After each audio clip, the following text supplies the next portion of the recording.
Tacozilla, the vanilla gorilla here with the big bad dad man. Howdy. How you doing? I'm good. How are you? I'm doing all right. We watched two very good movies this week. Yes. Both James Cameron, both Arnold Schwarzenegger. It is Terminator, The Terminator, and Terminator 2, Judgment Day. And I think this series has stayed in the zeitgeist for so long because of how iconic it is, and very much based upon what we were able to get from these original two is why people keep coming back for more. I agree. I think it's one of the best franchises. I mean, to me, there's certain people like certain things. I love the whole Terminator. Now, like there's Terminator 6 or 7 or whatever now, and that's definitely fallen way off. But the Terminator, I think, was it was not Star Wars League, but it's very close. And for people who are into this type of sci-fi, of end of days type thing, that is the series in my opinion. Yeah, as far as like I'm concerned, one was when I was younger, I thought it was dated. Yeah. When I was like a real young kid, and then coming back to it, this was the first time I watched through the entirety of the Terminator, and very quickly realized those preconceived notions or just notions in general that I had were wrong. I think it does not. Obviously, it's within its time period, but it's not like laughable type Yes. dated. It's when you look at it now, I consider it more of a period piece as opposed to just being something that does not age well. Because I think the Terminator to me is, of that whole series of almost all science fiction movies, like one of my most favorite. It was just extremely well done. I loved it. We're talking about 1 and 2, and a lot of people love Terminator 2. They just think it's just an exceptional movie. I still love the original far better and actually like Terminator 3. I thought was very good too. And we'll talk about Terminator 2 and why I don't like it as much as like 1 and 3, but Yeah, so you mentioned a couple of things that I think are interesting that I want to touch upon. 3 was actually the first one that I watched through the whole way, because that was basically like as I was at the age to be able to actually like consume movies. yeah. I think it was early 2000s if I'm not mistaken. WWE superstar, former superstar Stacy Keibler was one of the Terminators in that movie, I believe. Okay, all right, yeah.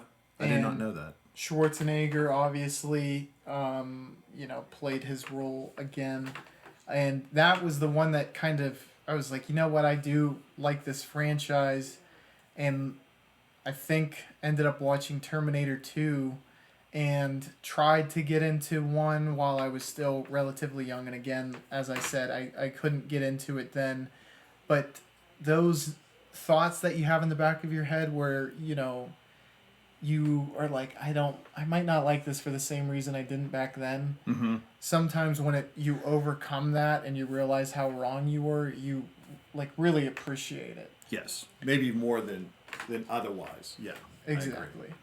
And I said this when I was just typing up reviews for this on Letterboxd, but obviously, and if you probably know this, James Cameron has basically spearheaded this Avatar project into the 2030s, where Avatar 3, 4, and 5 are both like planned. slated. Yeah. And what I was saying after finishing Terminator 2 is that I wish this was the franchise that he would have stuck with. And I understand from a reasonability standpoint why he didn't, because I do think that Terminator 1 and Terminator 2 is like a perfect. This is a great way to end the story. Like, these two pretty much tell everything you need to know and gives arcs that are complete character arcs. But when you look at the action that took place, the jump from 1 to 2 is like Terminator 2, I think, second for second, has as much action as any movie I've ever seen. Yeah. And it's done so well. And with what he's been doing with big budget films now, I would be really interested to see like where that would go if he kept pushing the envelope. Yeah, yeah. But I understand from his, and these big, super talented director producers. He's a producer, right? He's not a director. He doesn't. Did he direct it or no? No, he directed them. After 3 in a series, they bail. It's like it's all been done. I mean, I think you would have to be extremely imaginative to do the 4th one and have it be compelling anywhere near the first, any of the 1, 2, or 3 in the series. I think it just becomes stale. Trying to think 4. Do you remember 4? Like, who was maybe? That one I didn't see, but I do know Christian Bale was in it. Oh, okay. Yeah, that's right. Is it Salvation or Dark Ages or? I think it was Salvation. Okay. And it was not good. I mean, Christian Bale, I'm like, he's in it. It's like, cool. That's going to be, and it was a real disappointment. And it was, I don't know, it was a submarine somewhere that was the head of the resistance. And I think they could have done something, and they didn't. It didn't work. But he bailed, and he did Avatar. And I've never saw Avatar. I'm never going to watch it unless I'm forced to. I know we're not talking about Avatar. It's just. But it's interesting to look at the career trajectory of James Cameron. Yeah, I mean, yeah.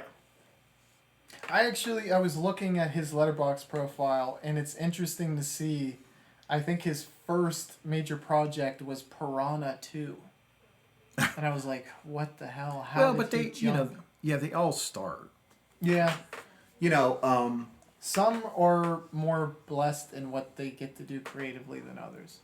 Yeah, I think, it's like you got to earn your stripes.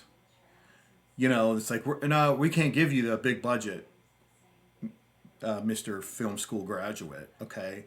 You're not going to give you, a franchise. You're going to start, and you're going to show you can do something with this, and you work your way up to something, like this. And now Cameron could just say, look, I just got this idea. I can't explain it. Can I get $200 million?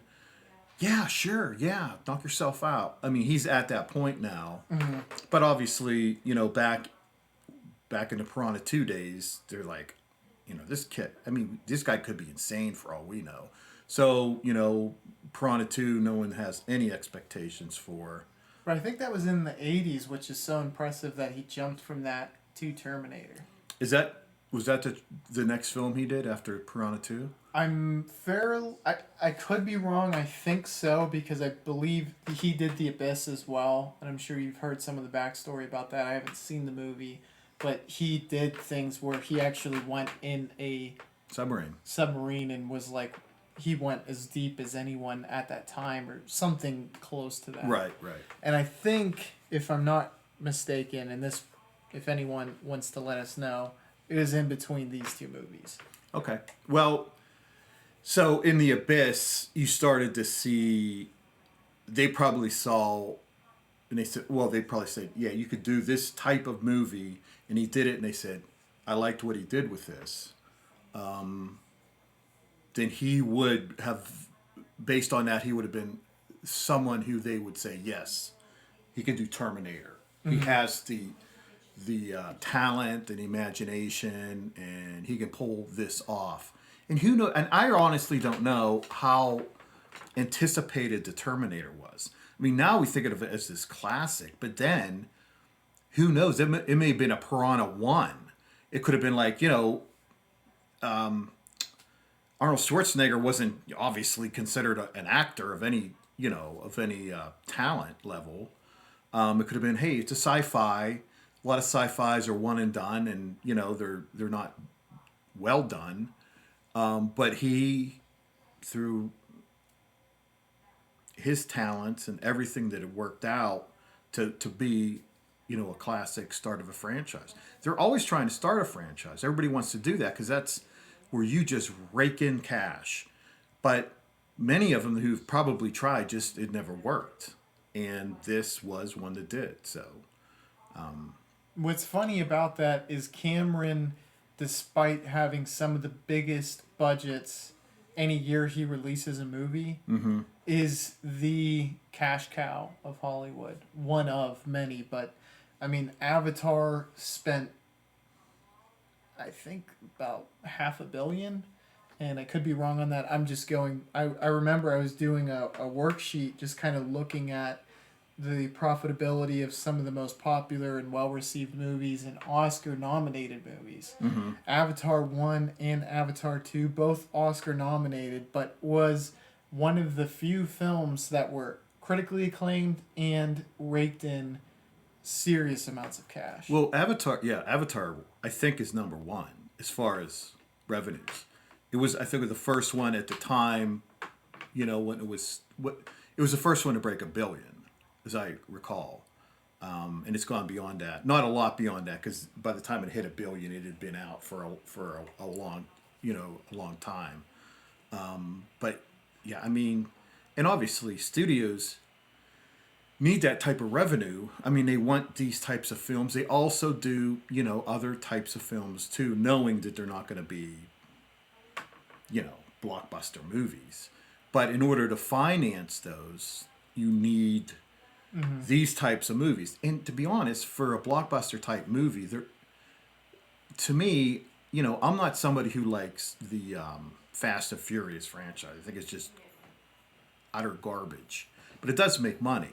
This is entertaining. I think it's they're very compelling movies. They're blockbuster movies, but they're also very entertaining. And there are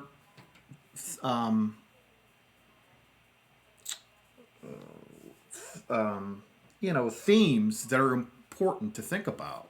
They're thinking about it now, to be perfectly, they're talking about AI now, and it's like, hey, do we have to put the brakes on now? Because and what people will say, what I always say, you're talking about Skynet. If you give AI total freedom to search the internet and just think of things and control things. And, the term Skynet obviously is from this.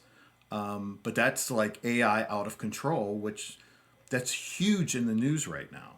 So he invented that back then. Yeah.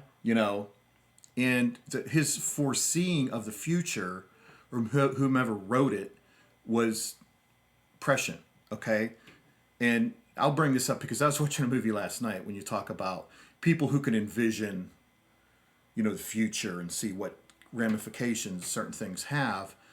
There was a movie, and I don't know when it was made. I can't remember. It was Dark Side of the Moon was called, something like that. So the movie is supposedly in the time of 2022, which, is now, or was last year. And the technology was like, we're not even close to that.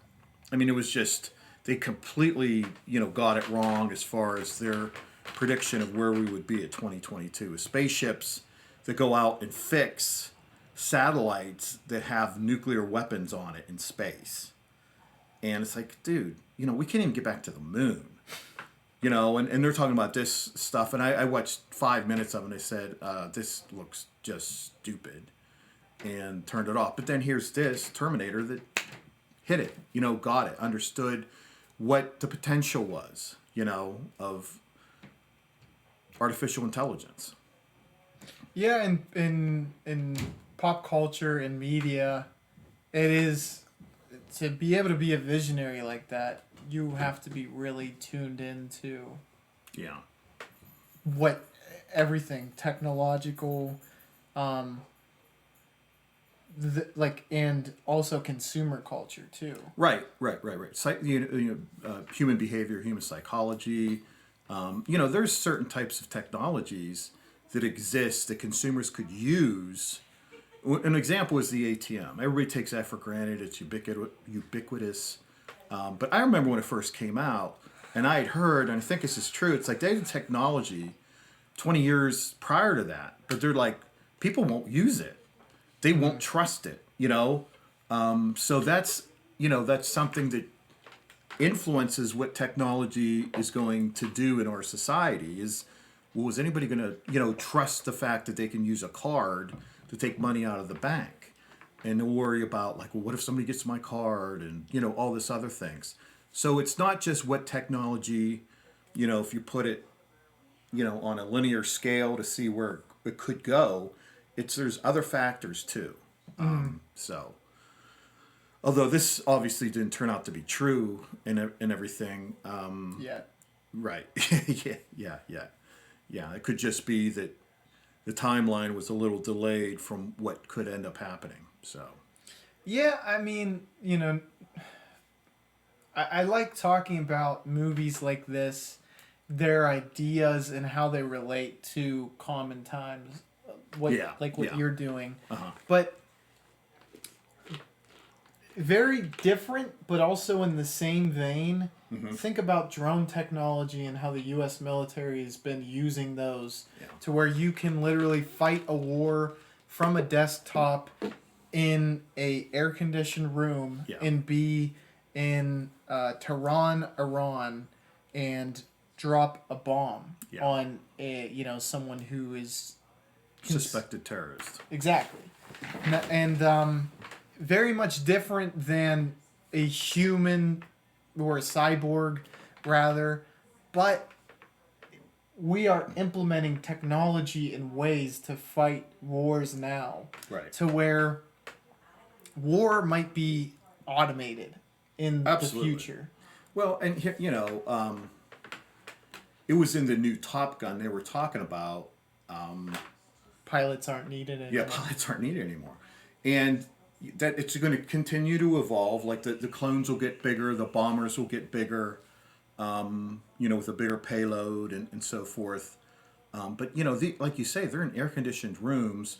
They're sipping a Diet Coke under no threat at all, as opposed to a jet pilot who is at extreme threat. And it's a push-button war. Every part of it. Now, the ground troops are still ground troops. Although, they're developing these clones that can walk and jump and do a flip and land back on its legs. That's going to be further out. But, that's where all this is headed. It's going to be automated war. Exactly. And what I like with this is that it it has to explain the fact that this is almost like it's a spy mission on behalf of the machines. And that's why Arnold Schwarzenegger is the Terminator. Yeah. And they go over the fact that he has to have like human skin and blood, because if he looks like something machine, then you can't infiltrate. Exactly. That one singular plot point and how that gets flipped on its head in Terminator 2, I think is why Cameron was like, all right, I have ended the chapter on this franchise. I've done the most spectacular thing I could think of, because that was the best way to do a sequel, in my opinion. But before we get there, let's talk about the OG, the Terminator, which I want to start out by saying, much like The Matrix and various other sci-fi movies, it is a plot that once done, anything similar to it feels like a ripoff of said movie. Absolutely. There's nothing... No, there is no second best of this genre. There is, nothing. There's the Terminator. In my opinion, like I say, I'm older than you, so Terminator to me was like I fell in love with it. Schwarzenegger was the only person who could play that. I thought the storyline was good. There's the character of Reese, who's the human who's sent back to try to help Sarah Connor from the Terminator. He was, I thought, he played a great role. I mean, I really liked that character. You could feel desperation. He communicated desperation, and sometimes that isn't done well. I think it can be difficult. You can overact that emotion, but he didn't. He was just good at it. He was just someone who had been in the future, in a very dark, bleak future, coming back to keep the machines from ultimately, winning. But I really liked the character of Reese, and I said Schwarzenegger was great. The actress who did the female lead, Sarah Connor, was it was good, very good acting, and that contributes a lot, because sometimes sci-fi, they get B-level actors to do it and so forth, but this is very good plot, very good acting, and a classic. This is a classic movie in my estimation, or my opinion. Something that this movie did really well is that just a few things that it did well. I'm just going to highlight a lot of the things that I enjoyed. First and foremost, James Cameron is like ubiquitous with the potential of CGI now, but in this movie, because of the time period, had to utilize practical effects because that was what was available to him. That would look right, and those aspects of this film were spectacularly done. Special effects were. They couldn't do it better today with all the CGI. They just could not do it better. I don't know what they did. You're right. The practical effects that they had, makeup, was. You don't see an age difference, or as far as the technology difference between now, what they're able to do, and then.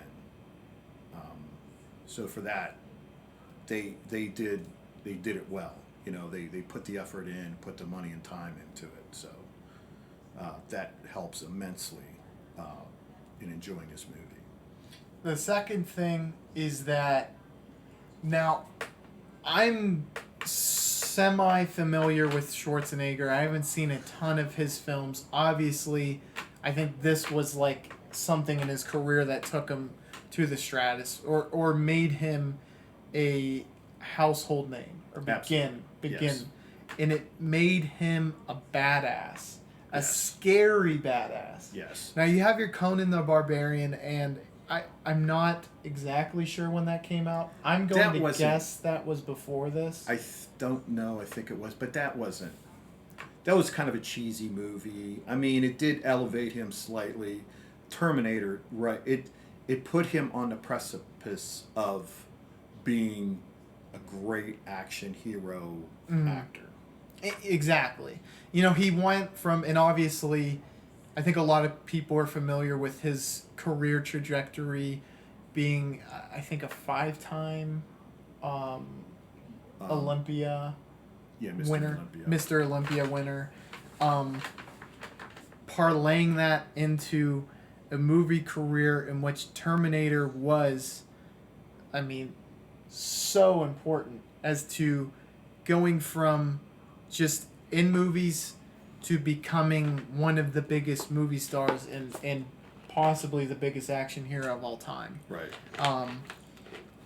The transition from like someone who, because he could have been playing Hercules and being in period pieces where he's just a strong man from then till forever. Right. Terminator turned him into not only a badass but scary. And it utilized all the same strengths that he had, but just through a different lens.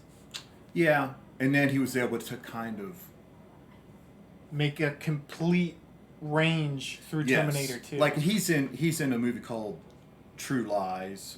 Mm-hmm. He's an actor.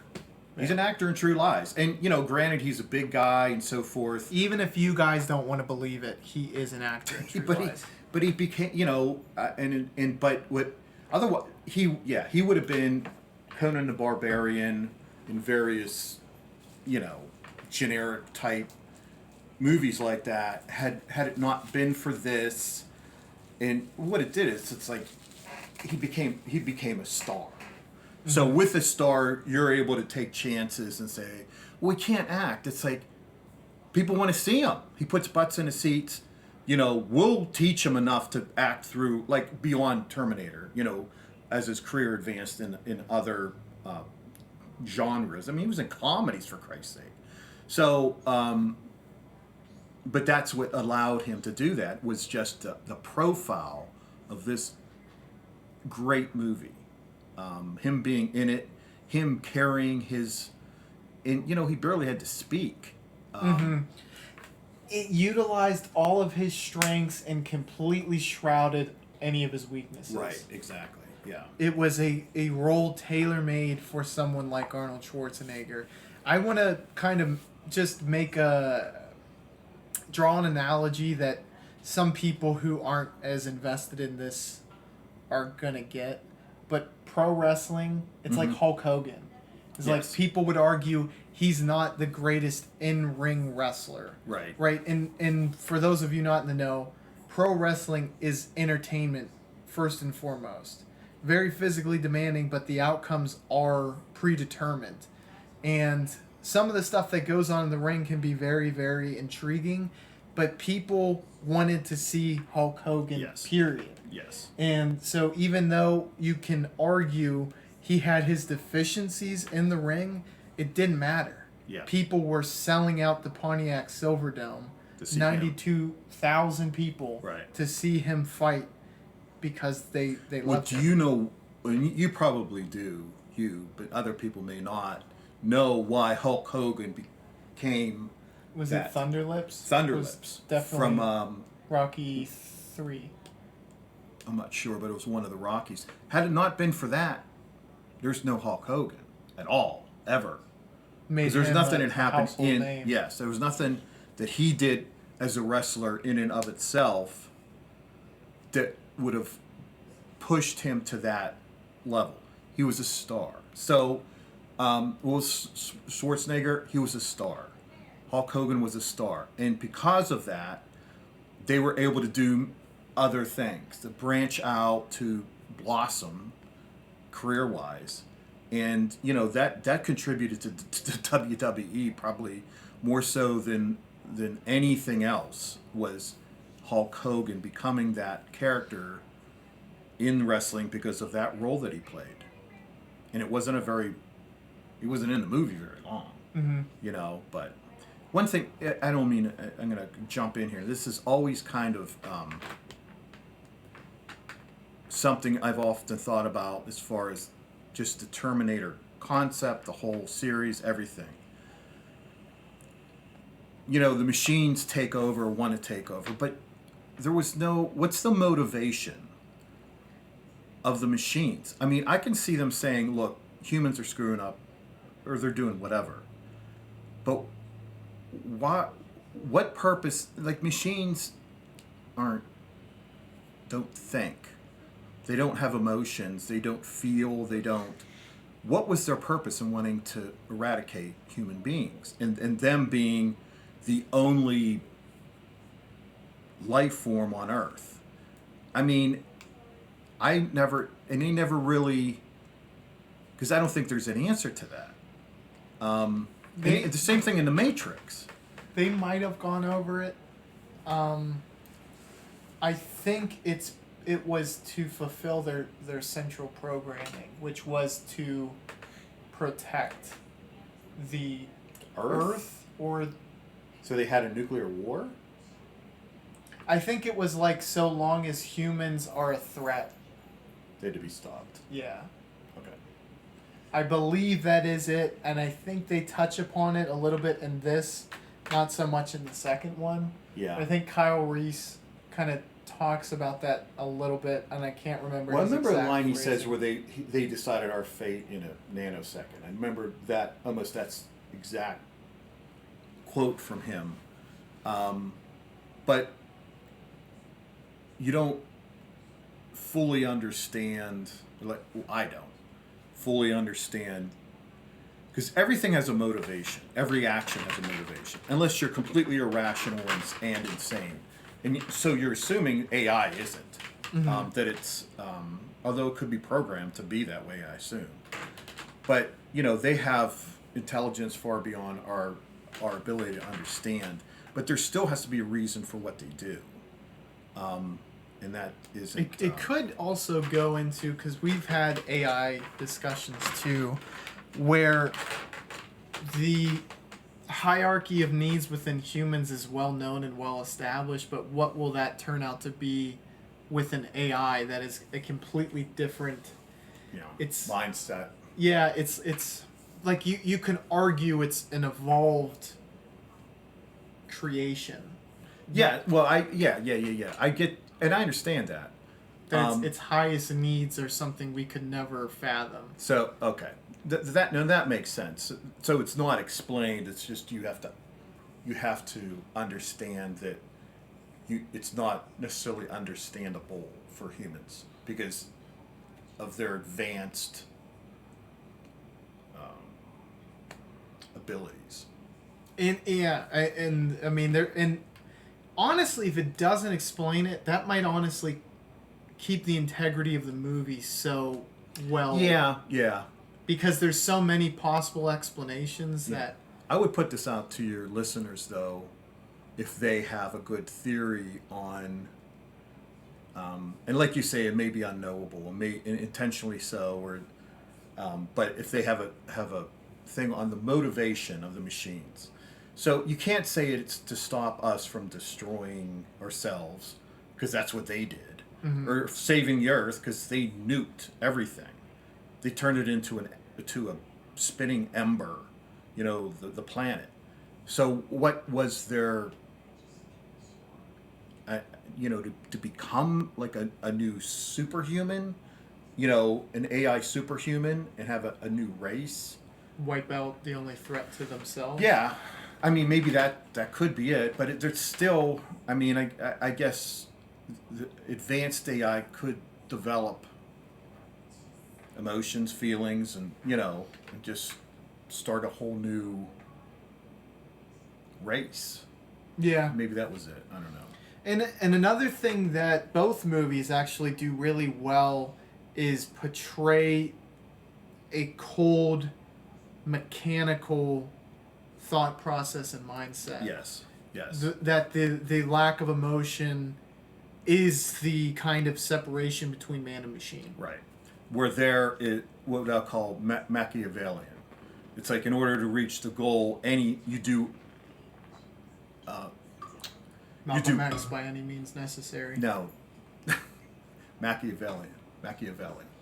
Yeah, but that ties in too. Well, it kind of does. I mean, yeah, whatever is necessary to achieve this goal. The goal is so important that you will do it by any means necessary. So that's a good. What's point. draconian?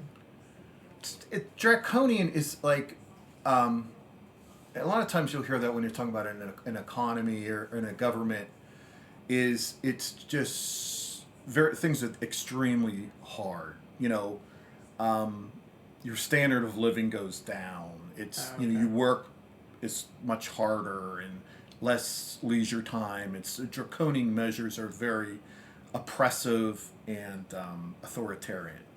So, and then I know I keep jumping into certain things about Terminator, and I don't remember if it's one or two, but the one scene that has always stuck with me is, I guess it's Sarah Connor at like a chain link fence. Oh yeah, looking at a playground. And that's in Terminator 2. It's one of the best scenes ever. That is one of my favorite scenes in any movie. It's just, I hate to say this, I have this fascination with watching an atomic bomb explode, just the enormity of it. And this captured it so well. She's there and then she's vaporized, and just everything's gone. It's like pure joy and innocence, and with a half a second, it's just nothing. I just want to bring it up because that is such an iconic scene, and not a long one. It's like 5 seconds long, but it's so. I mean that it makes such a profound point of it's like, well, at any time, life is so fragile, and our world is there's things that can happen, but an atomic weapon is one that just shows how the world can change in half a second, and then everything's different. Nothing's the same after that.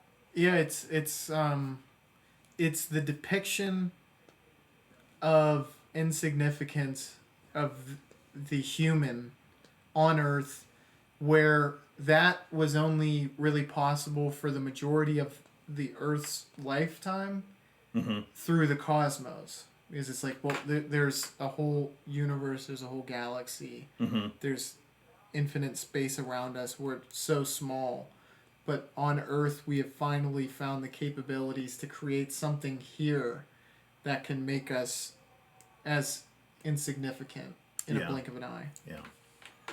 Well, basically almost to harness the power of the sun in a very, very destructive way. He turns, temperature goes to, I don't know, 1,000,000 degrees Fahrenheit in a second, when one of those bombs explode, And they're probably way beyond that now as far as the newer age nukes, Yeah.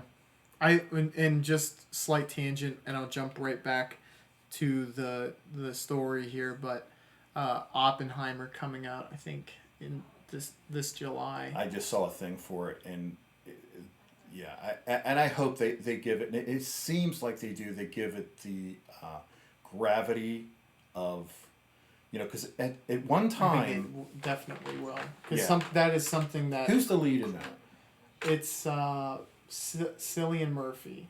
Oh, and he's one of my favorite actors. He really, really is. He was in Peaky Blinders. I think he's exceptional. But and Christopher Nolan, the director, is Nolan. If Nolan's in it, he's gonna do it well. He's gonna give it. But at one time, to be honest, when they were looking, Manhattan Project, all that, and even prior maybe to that, Einstein was theorizing on this thing.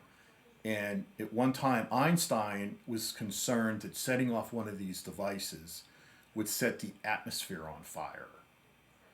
And so, I think they eventually figured out that wouldn't happen. But it's like, this would be the end. World, it would break the world. It would just, be a ball of fire for not very long, but long enough to extinguish all life. But anyway, go ahead, Gene.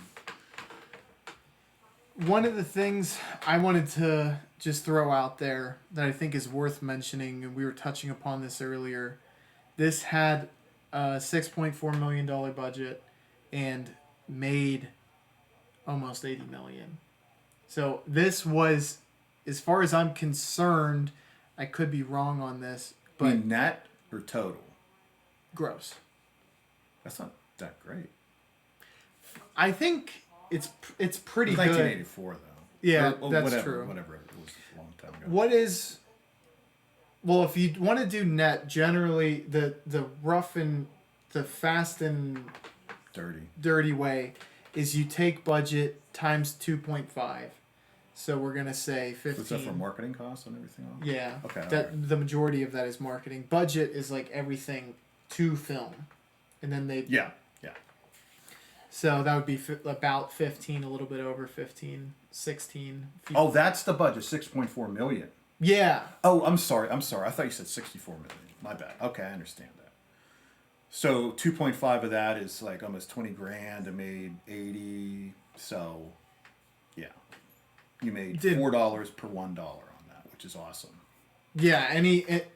Anything that makes a substantial amount is like. Yeah.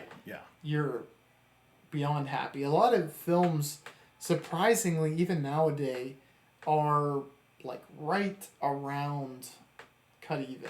Even really critically acclaimed movies or movies that I greatly enjoyed some good movies are losers I nowadays. know. And obviously, the landscape of the '80s compared to now might be slightly different. Yeah, But I couldn't explain how it's different, but it definitely was. yeah. Yeah. To your point, one of your favorite movies, IMDb 8.1 out of 10. Rotten Tomatoes, I think this is the critic score, 100%, which means 100% of critics think it is a 6 out of 10 or above. That's the gold standard. And then Letterboxd is a 3.9 out of 5, which is a pretty good rating. Okay.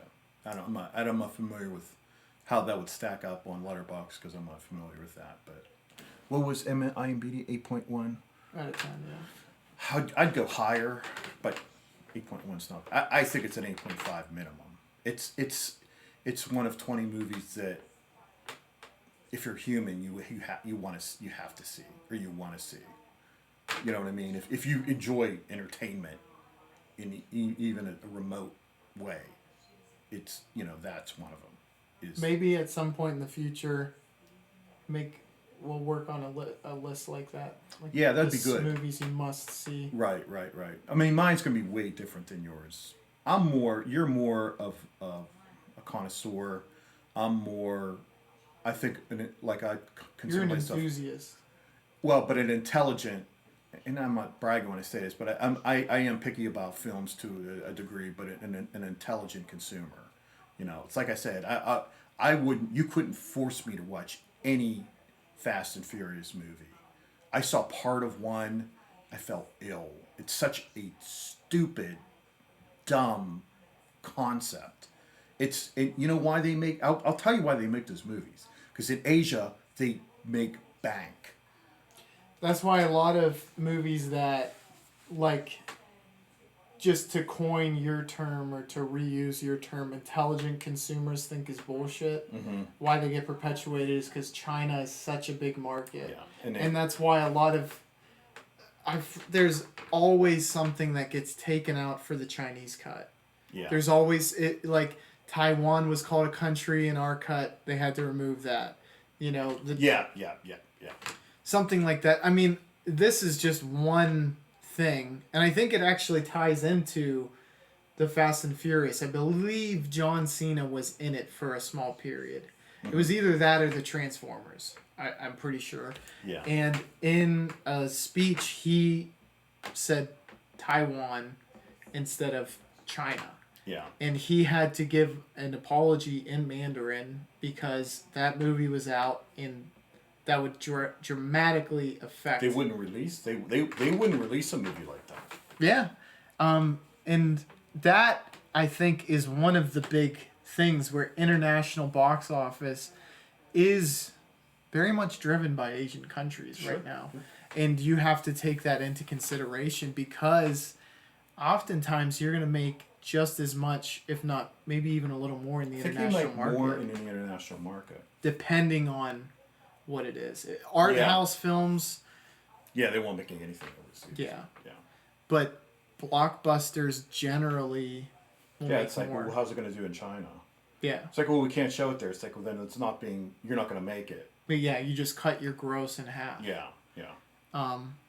But something really cool that I wanted to bring up, and what a lot of people say, and I've stated this in our discussions previously, but it has a tinge of horror elements to it. And another thing that I really like about it is that for maybe the first third, maybe arguably the first half, it can work on a level where it's nearly psychological thriller. You're wondering if Kyle Reese is insane or not. Yeah. And it was occurring to me while I'm watching. I'm like, this is brilliant because when you went to see this in theaters in 1984, you probably knew very, very little about it. Oh yeah. And just the excitement of is this real?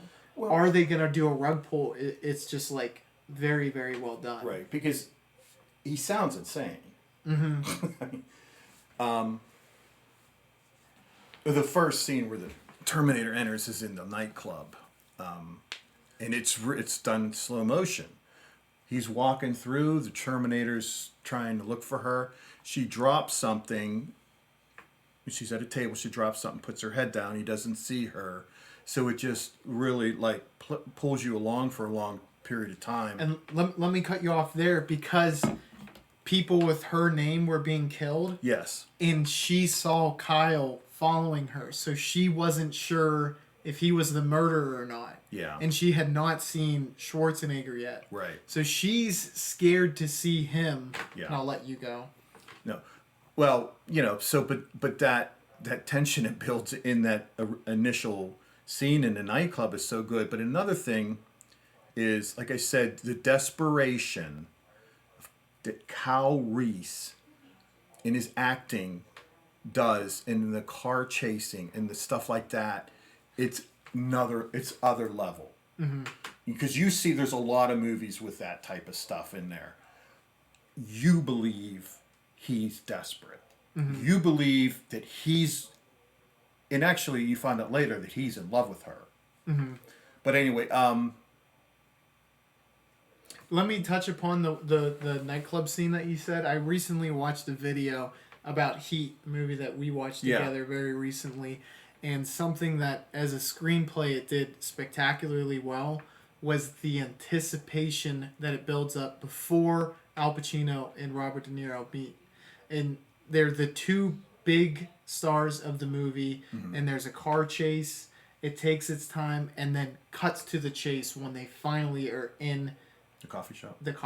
Yeah. Yeah. This does something very, very similar where it takes its time. It tantalizes you as a viewer. Yes. By going slow motion. Yes. And then the two meet and the huge revelation happens on Sarah Connor's part as to who's the good guy. Exactly. Yeah.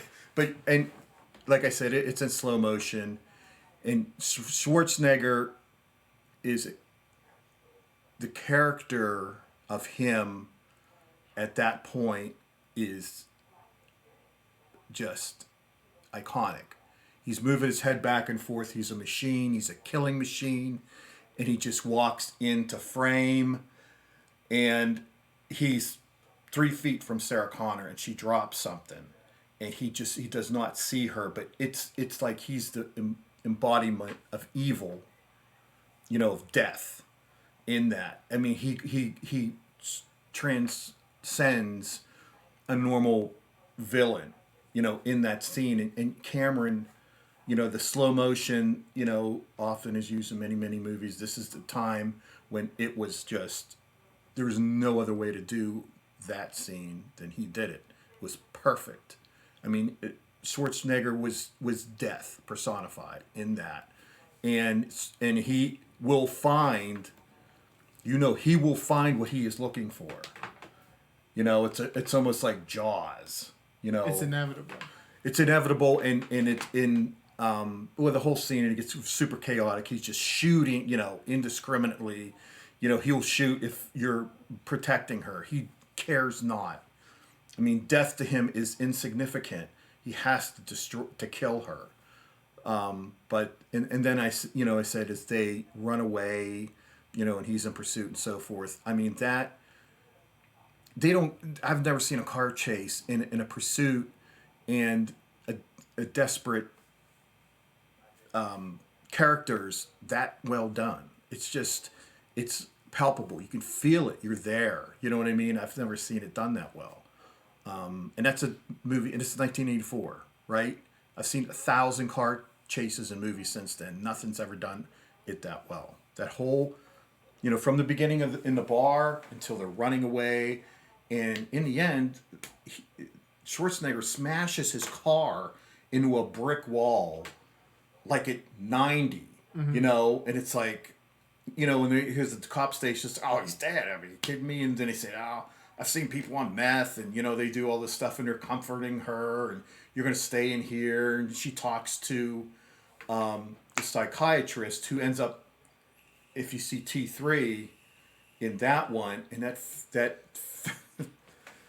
do you remember T3 where that psychiatrist comes back? He's back. Oh, really? Oh my God! And it's really, really funny because initially you say, "Oh yeah, he's completely insane." You know, when they're talking about Reese, it's like he's made up all these concepts. He's delusional. It's like he doesn't know anything. And then in T3, he's back, and I'm like, I can't wait to hear what this cat's got to say. He's saying, I'm in crisis management, and I had to take a while off. And you know why he did? Because he was in the police station when the Terminator came in and killed everybody. And then the Terminator shows up in T3, coming out carrying a casket from like a crypt, and you see that the psychiatrist just runs away. And to me, it's like, oh my God, whoever came up with the idea of him coming back and him doing that, it was so hilarious. But anyway, I don't mean to go on, but they try to convince her, it's like, oh, Reese is crazy. And, the other guy was like on some, they're trying to say he was on angel dust or something. And, I've seen a guy with angel dust, his hand's broken and he doesn't even know it. And then that's when the classic line, he comes in, Terminator comes in looking for Sarah Connor, they say, oh, no, you can't see her. It's like, she's not even here or something like that. And is she being questioned? You can't talk to her right now. Something like that. And he said, I'll be back. Yeah. And that was the plows in with the car. And it's like when he says that, it's like, yeah, we know he'll be back and it won't be, he won't be asking questions or anything. He's killing everybody. But I think Westerns have done it. I'm not sure if it was inspired by that, but catchphrases like that. Yeah. But it feels very natural in this because of the character that it's written for. Yes, right, yeah. And that's why it works so well. But they did it in T2, and it was a little bit more of a comedic feel to it when he says... And callbacks and whatnot. He says, talk to the hand. He says that to somebody. Yeah.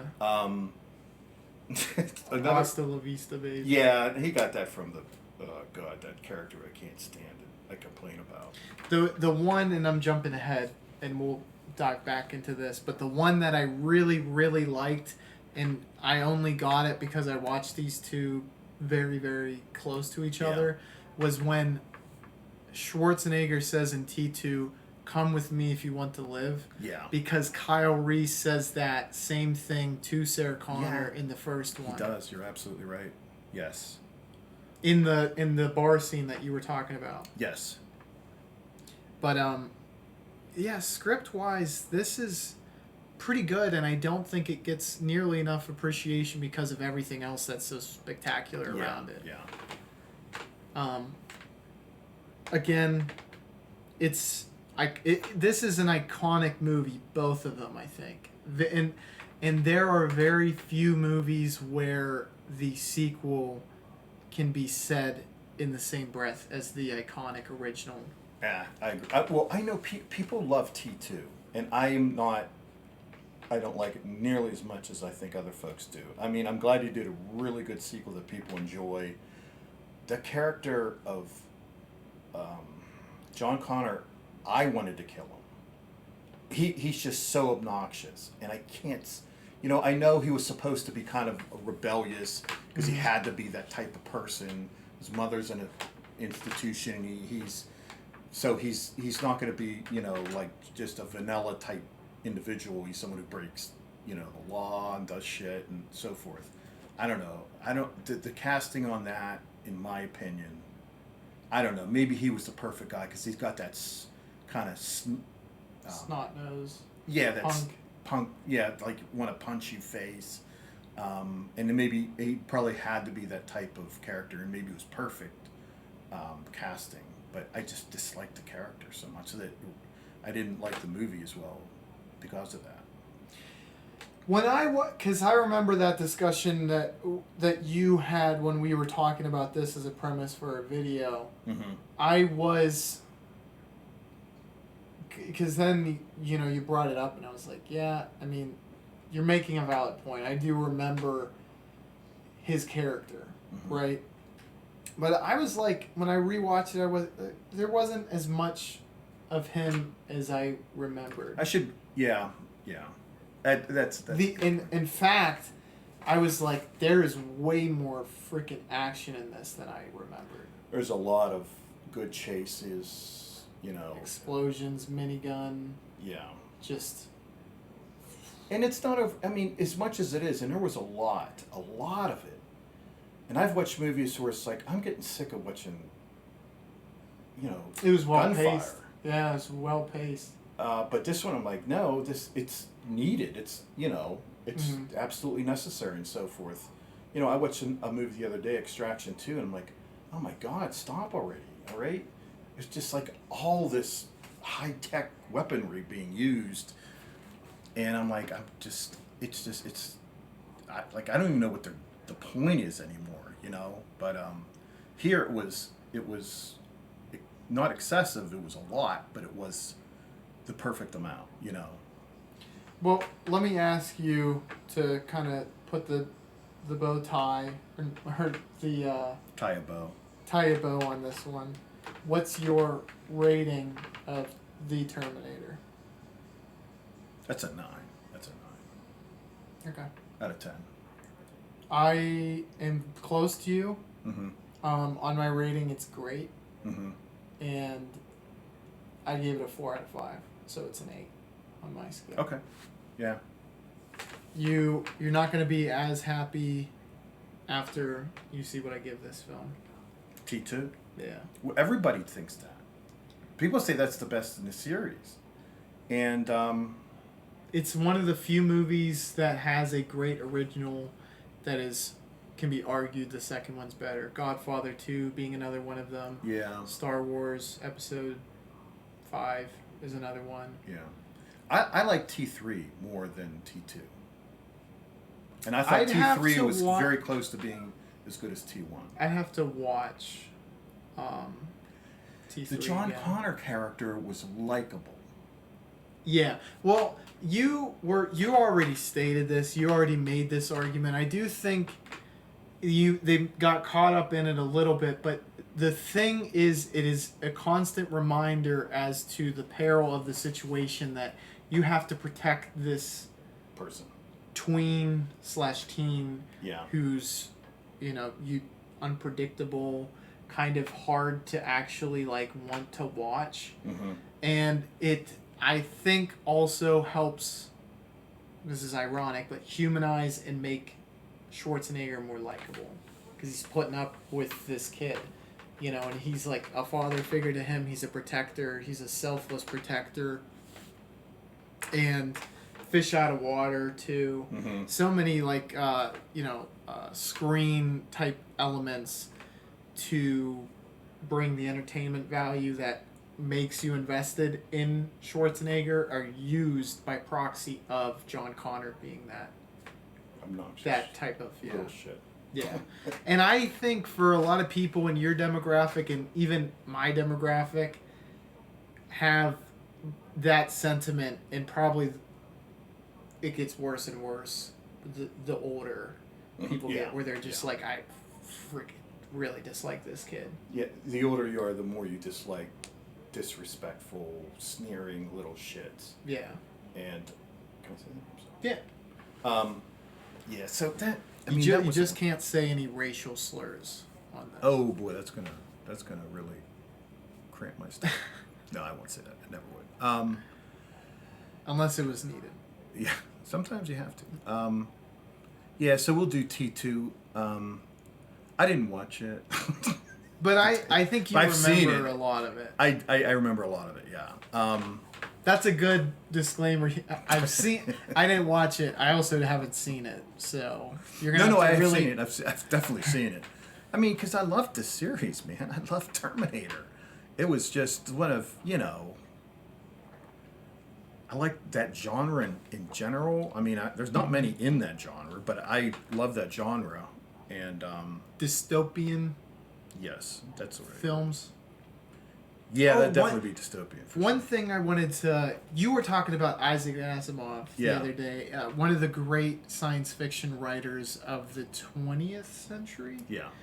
Another one that actually gets credit at the end of The Terminator is Harlan Ellison, which is one of the few authors that I've actually read anything from.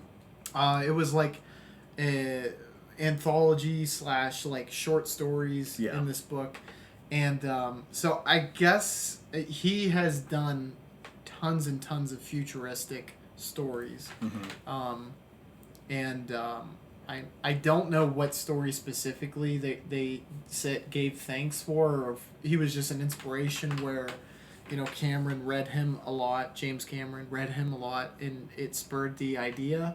But he was given thanks at the end of the Terminator. Well, there had to have been an actual good writer that had to have been an inspiration for this, because the plot or the screenplay, story, whatever, is just too good to be just kind of, hey, let's make a futuristic movie about AI. Yeah. You know what I mean? There had to have been some meat there. They couldn't have just. Who wrote the screenplay? Was it? I can look it up. You kind of vamp for a little bit, just talking about what you liked about the writing while I find it. It's believable. It's it's a good plot. There's not plot holes. It's not. Sometimes a plot hole just like, especially in these type of movies, just like, why didn't they do this? Kind of thing. And this was just solid script. Everything was believable. The acting was good, but the script overall plot of it was very good too. The three writers are Gail Ann Hurd, James Cameron, and William Wisher. And I'm looking at their profiles. Gail Ann Hurd only worked on the Terminator. Cameron obviously worked on almost all of his films, and William Wisher worked on the Terminator, Terminator 2, Judge Dredd, the original with Sly Stallone, 13th Warrior. I saw 13th Warrior. Exorcist: The Beginning, which you really like. I loved that movie. It was very good. Exorcist Dominion, which is... That's something we've talked about in our Exorcist video, which is just... I think it's Dominion and The Beginning are the same movie, they're just different cuts. But maybe you liked I thought that was the beginning. No, there were two versions. I don't know which one's which. I don't know. That's just the beginning. No one does. Even the director of each film doesn't know which one's which. Which one you do? One of these two, but only one. I don't know. It might be the same director. I'm not even kidding. I honestly think they're just I'm gonna have to look that cuts up of the because same movie. I'm gonna grab a water. You go ahead and vamp. Yeah, I'll talk about. I've never heard of vamp before, but I think I know what you mean. Terminator 2 Judgment Day. One of the things that I'm gonna bring up when Dead Man comes back is, I think the reason James Cameron was confident in going with a sequel is the brilliant idea of making Arnold Schwarzenegger, the person that we came to fear, see as the most menacing villain of almost any film, arguably, into the good guy. And for that revelation to be had in an iconic scene with the young James Cameron. And then you even get to double dip on that because you get John Connor, and you get to double dip on that idea when Sarah Connor first sees Schwarzenegger in Terminator 2. I honestly, the argument could be made that without such a brilliant twist, there would not have been... I don't think Cameron would have tied himself to this film. What I said was the twist of having Schwarzenegger... Come back as a guardian type character. I think had Cameron or any writer not come up with that, I don't think he would have done a second one. Just because I think creatively, I don't think there would have been enough to do it for. You could be right on that. Because just my take on Cameron, knowing and I keep just calling him Cameron, which is I know who you mean. They know who you mean. He seems very, creatively, he has to be inspired. I think that's true too. And I think he is like so into creating that universe in Avatar, and that's why he's been sticking with it to create multiple. I think it has nothing to do with the fact that it's going to be the most successful franchise of all time. Yeah. I think it's that as a storyteller, he loves that he's able to create a world and gets creative. And he'll take it many different ways. I'm sure. I'm not a huge fan of Avatar, but one thing I just wanted to mention something about him. You talk about him in submarines and so forth. They say he's one of the, it came up because of that submersible that imploded. That he's like an expert on submarines. Because I think it's from what he did on the Abyss. Yeah, well, that probably is where he got his start.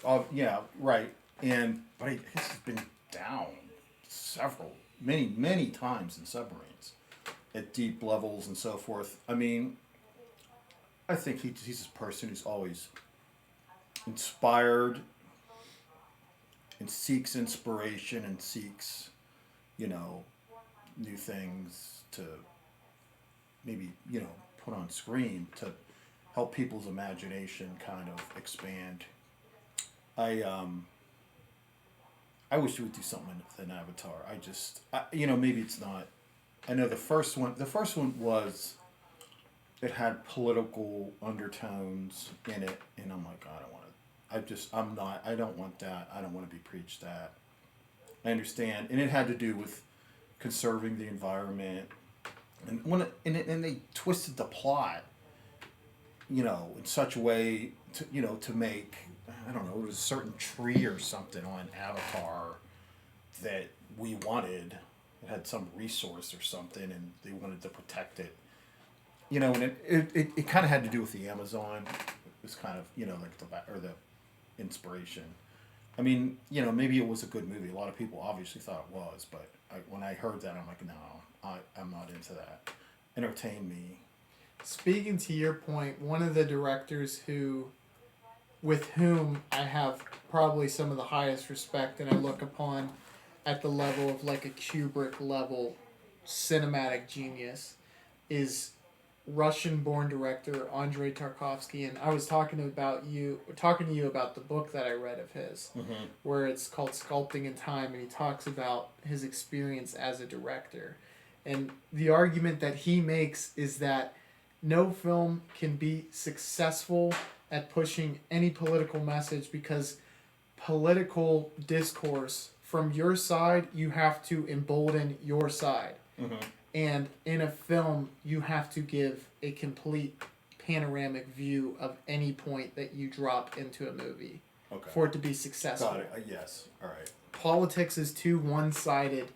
And if you agree with it and you see it, you probably don't mind it. But it's not film friendly. Right. You're supposed to give a perspective that you can look at from many different viewpoints. And so the two shall never meet successfully. Yeah, unless you're giving something that is politically based, but it is from all sides. You cannot push one message. Right.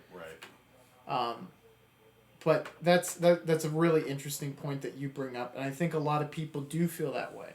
Yeah. Because you are essentially preaching. It's like if you were to just listen to someone's argument on something, but it's drawn out over 3 hours, and that's a movie. Right.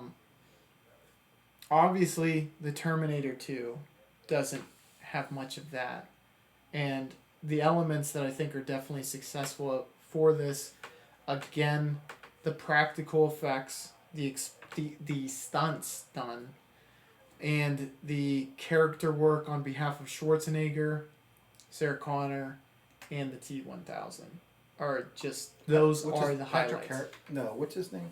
Patrick Harris, I think. Patrick Harris is a different person. I'm going to try to think of a movie that he's in. I can picture his face right now. But Patrick Harris is balding.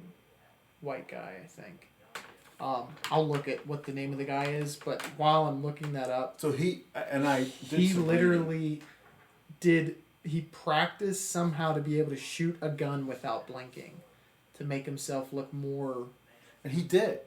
He's the T-1000. Schwarzenegger's the T-800. That I know, because I actually looked that up. And he was liquid metal. Mm-hmm. And he was a shapeshifter because of that.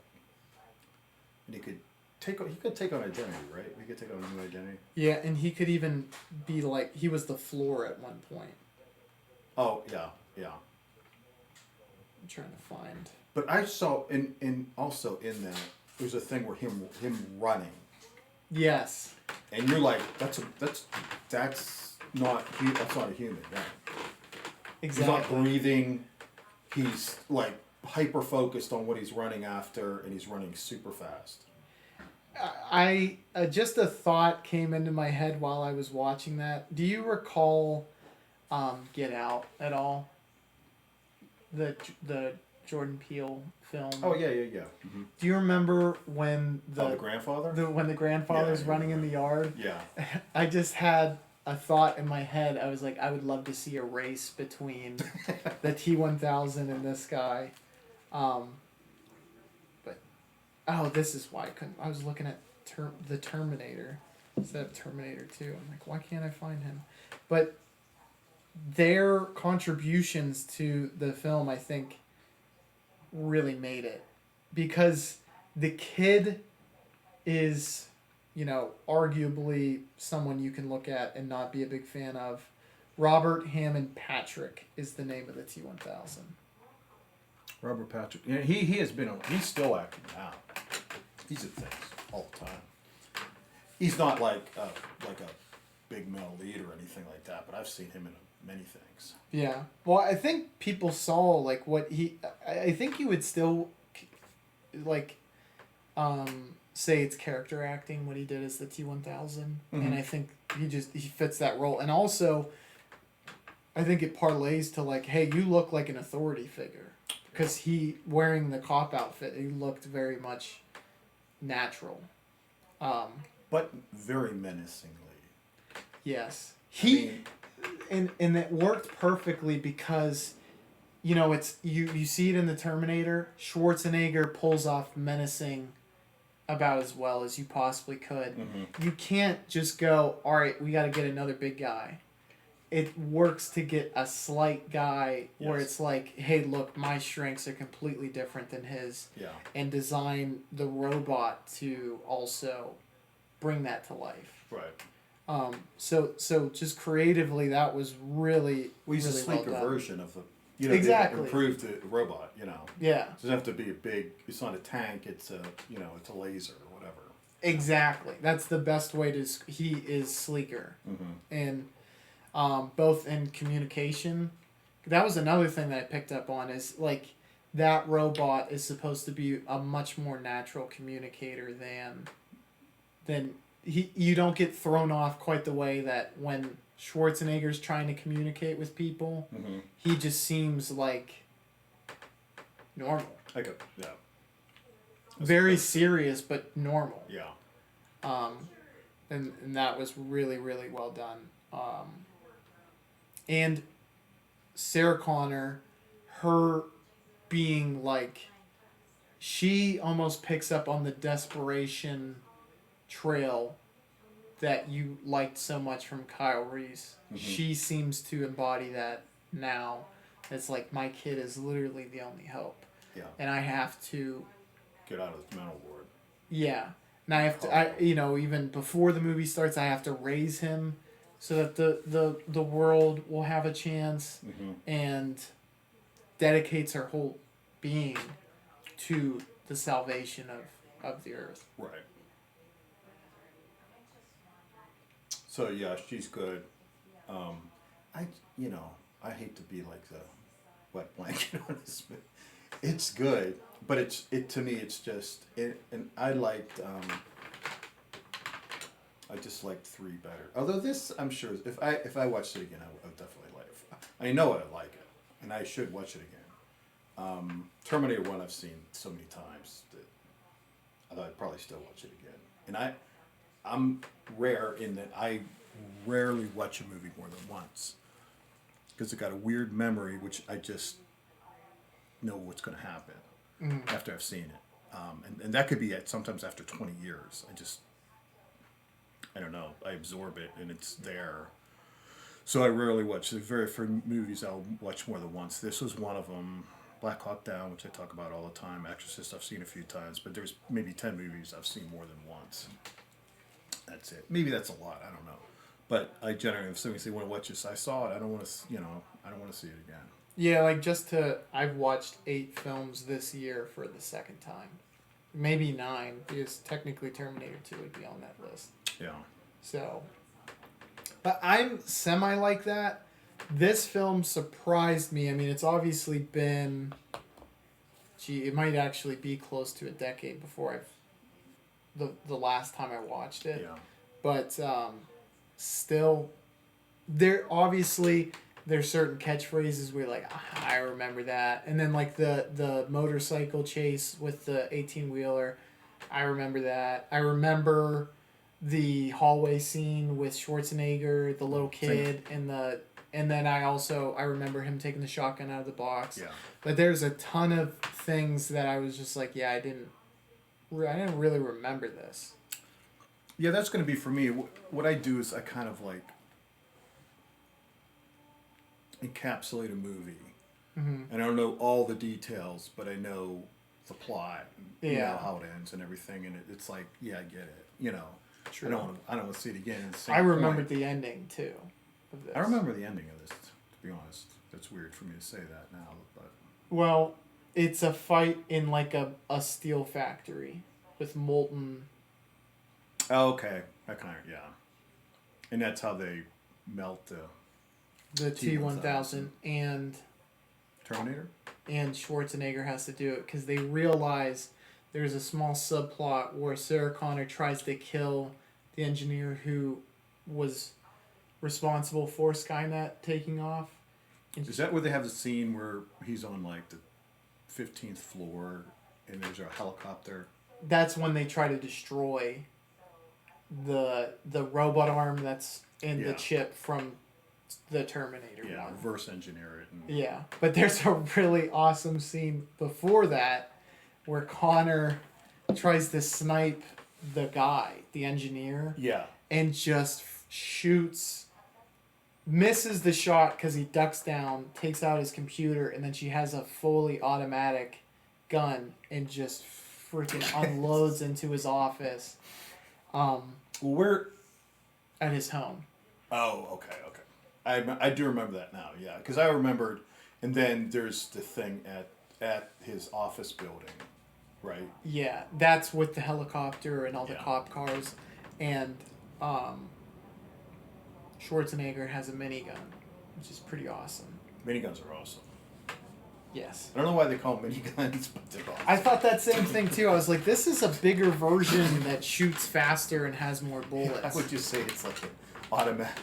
You should call it like a mini bazooka or something like that. Mini death. Yeah. When you think of minigun, you think it's smaller than a handgun. It's like, no, this thing fires, fires bullets about rounds the size of a handgun, and then like 1,000 of them. So what would you more would you have to say about T2? See, me, I call them T1, T2, That's the way to do it. I think that's people. I don't think it is. It's just for some reason that's just the way I've always thought of them. Yeah.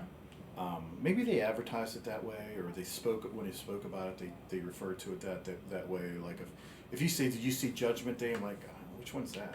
Oh, T2. Yeah, I saw T2. Yeah. Yeah. I think T3 was the one that really this semi, and then I think T3. See, now you got me doing it. Yeah. But yeah, I think T3 is the one where they're like, all right, this is how we're going to refer to them all now. Yeah. To me, there are definitely elements that T1 does better. Mm-hmm. But on the whole, I was impressed more with T2. I don't think it's a perfect movie because of some of the flaws you have stated. Yeah.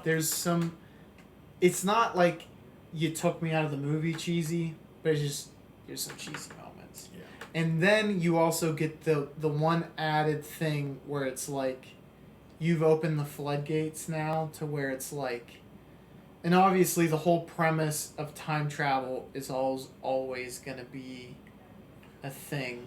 Well, the thing about this is, couldn't he just continually just send things back into the past? And that's why just keep doing it. It's literally get him sooner or later. The one thing that they did mention was that, which made it interesting, was at a certain point they mentioned our timeline is affected by this, and I was like, okay, like current time is affected by the future. No, like a multiverse type thing. Yeah, it's like he went back in time in our timeline, where it's like it never explores multiverse at all. Right. But just by saying the one thing, our timeline, I was like, okay, they might have sent 1,000 back. This is the one that came to me, my sentience. Does that make sense? Like, hey, Sarah Connor in this multiverse might have the same experience going on, but maybe not. Just like the time travel works where it's like there isn't just one. Well, obviously, because there has. I remember in Terminator 1, they said they it. smashed the machine that sends you back. And that was what I was originally. Explained how they did in the Terminator 2 then. That's what I was originally thinking too, where it was like, you semi broke it, but it was but like they fixed it. Well, like the suspension of disbelief. I mean, you semi broke it by like, okay, now these two are coming back. Yeah. And then, as I said, opening the floodgates. It's like you have creative liberty to make 1,000 Terminator movies because there's always that opening. You just keep sending it back. Yeah, but what simmered it from being like a type of thing that, yeah, it wouldn't have ruined the movie for me, but it was the timeline thing, and I don't even know if it might have just literally been they used that word and they didn't have any of the meaning that I took from it. But I was like, okay, good enough. It might just be that there's a multiverse where 3 got sent back in another timeline. This timeline, all of these things happen despite. Does that make sense? And you could jump timelines too. Where maybe my head is going to explode. In one of the futures, the machine didn't get broken before John Connor fixed this one. So, time paradoxes are like insane. Yeah, I mean they hurt my head. They own it. I mean, yeah, I have actually thought about one time, and I think I needed to take a nap afterwards. Like I've a bit much. So basically, anything, everywhere, all the time is possible. Yeah. In time paradox. And you have to think the AI is so powerful that they could probably read into pasts, even if it's not their specific timeline. The one thing though that they did mention is all the records got destroyed, so they didn't know what Sarah Connor looked like. And I was like, James Cameron didn't think of what social media would be now, because it's like, there's globe or internet footprints where it's like, you know what everyone looked like at every different. I was thinking that when we were talking earlier. I'm like, just to be thorough, it's like they have no concept. I mean, their AI should be able to figure out what her age, at a minimum. Yeah. And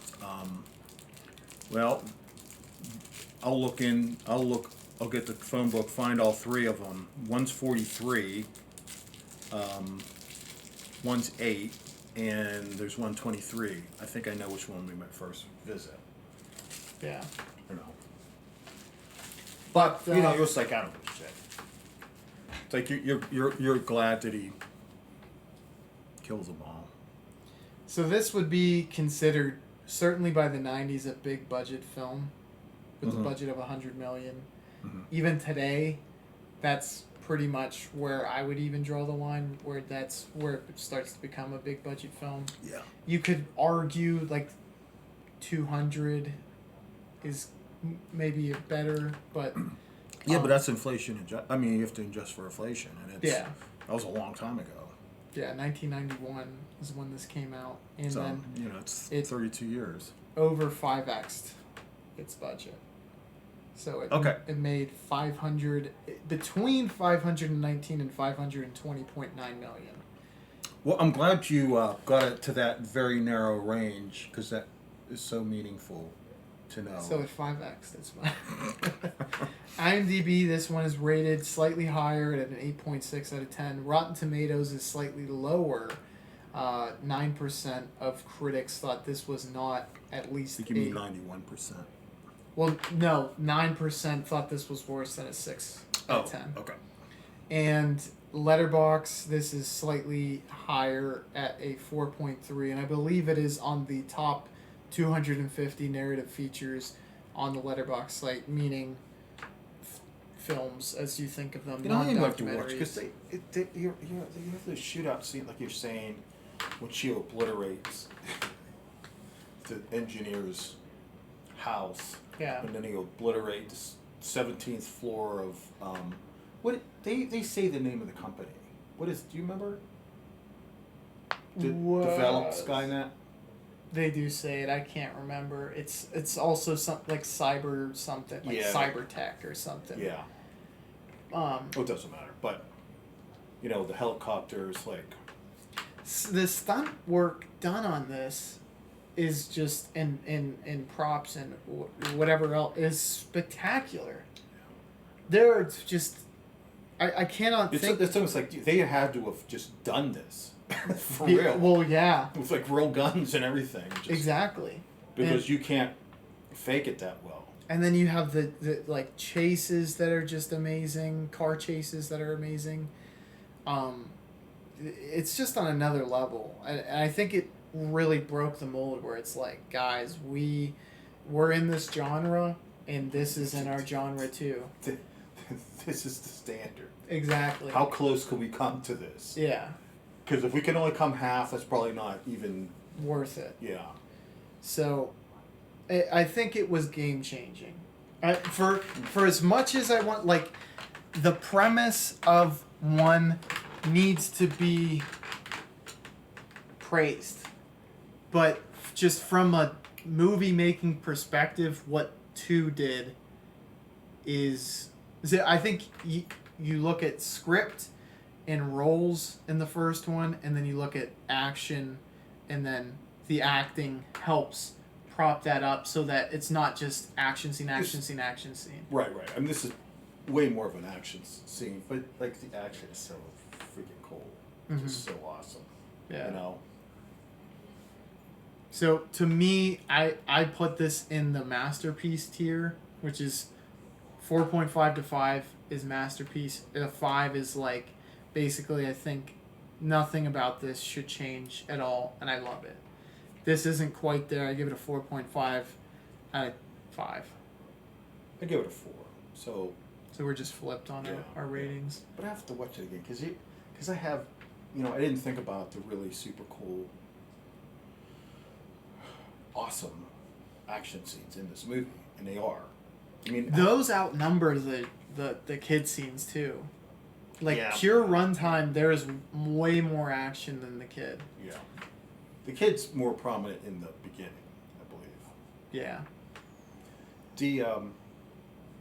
The engineer. Remember, in the office building, did he have like a grenade or something? He gets shot by SWAT, and he has to, because they have to flee because they're now surrounded, and the guy's gonna die, and he's holding on the grenade because he needs to destroy all the documents that have anything to do with, because they've convinced him of the peril of human race. Yeah. And he says, I can't hold on to this much longer so that the SWAT can get out of there before he explodes the place. Yeah. Which is, that's just a really good scene and really good acting, because he looks like you're looking at I him. agree, 'cause he has a cold sweat. He's shaking, and his eyes are like he looks like someone who's like at the brink of death. At the brink of death and ready to do something to save the world. Yeah.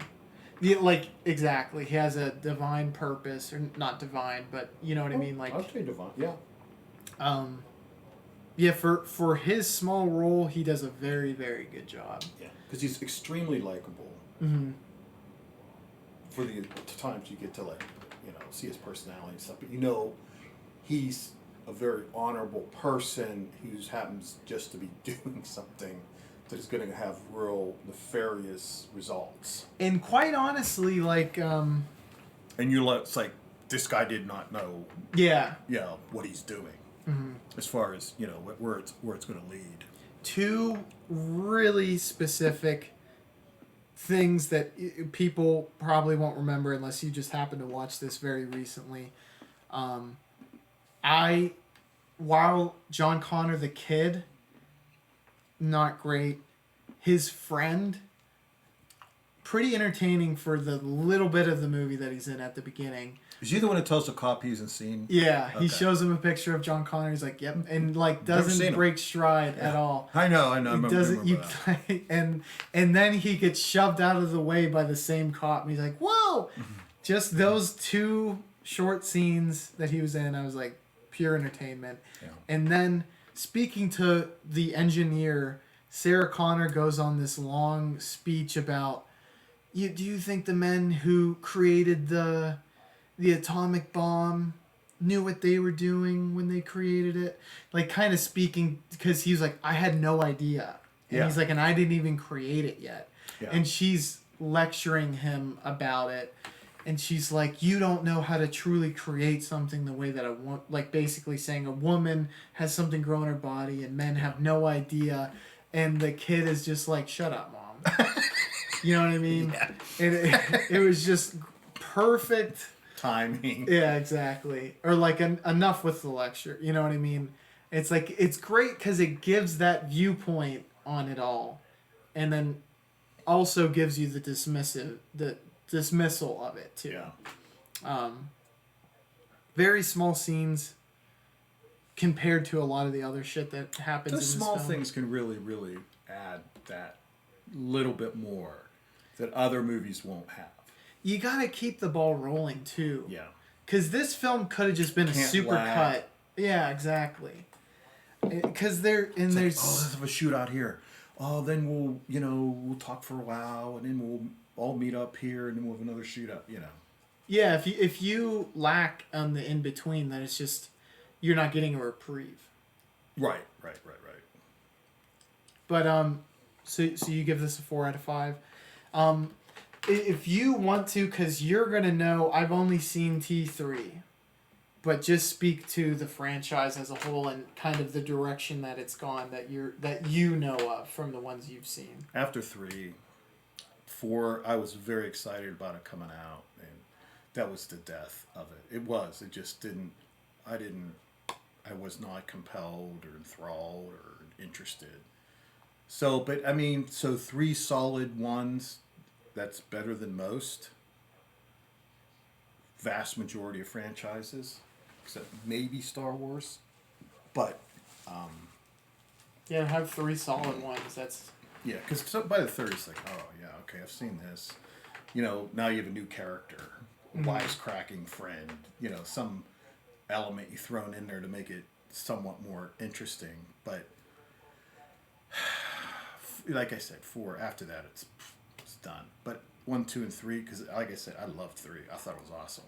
I just thought it was very good. And this, you know what? I think this is much better than I kind of remembered. So, having gone through this again, or talking about it with you,